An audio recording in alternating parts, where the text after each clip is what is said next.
3 things you should know about working in pediatrics, okay? Number 1, take care of your health, whether it is your mental health and burnout or your physical health, because kids will get you sick. Absolutely. They will cough in your face. They will sneeze.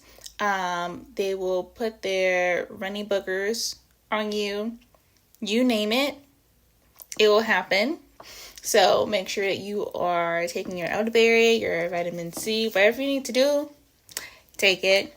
And same thing goes for if you're sick, stay home. If you see a kid has a fever or you feel like a family's trying to push through it just because they don't want to cancel, send them home, because they're going to spread around their germs. You're going to get sick, or you're going to get sick and spread it to other kids that come after that session. So don't be afraid to put your foot down and let them know what's going on. Okay, next up, realizing in pediatrics that a kid very rarely comes in the session all by themselves.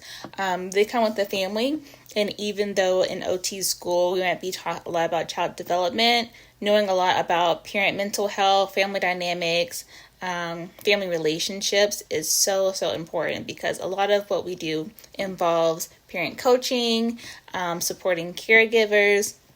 In a variety of circumstances, families look like many different ways, and so just being knowledgeable about that and holding space for that, and realizing that supporting parents also supports the child as well, and so that's totally valid to do.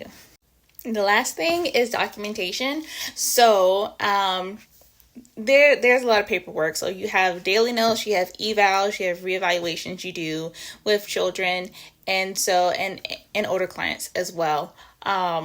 But you have to be very knowledgeable about your time management and when you are going to get that documentation done, because it is expected to be done, and many facilities have rules, whether it is 24 hours or 3 days later, on when you have to get those things done.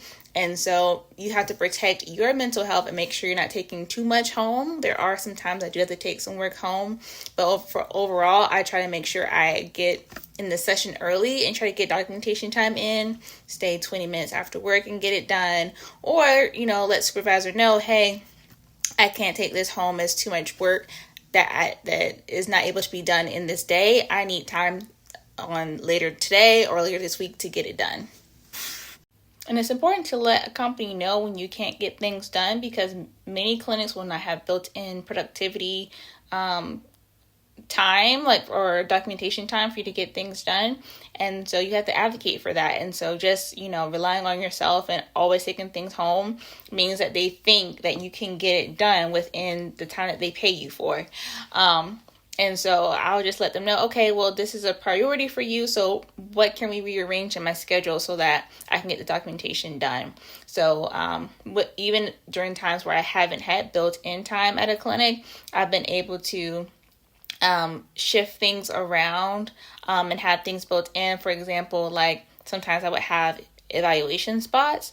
And so if I was backed up on paperwork, we would go ahead and block that time off so that there were no kids scheduled or no new evaluation scheduled during that time, so I could get it done.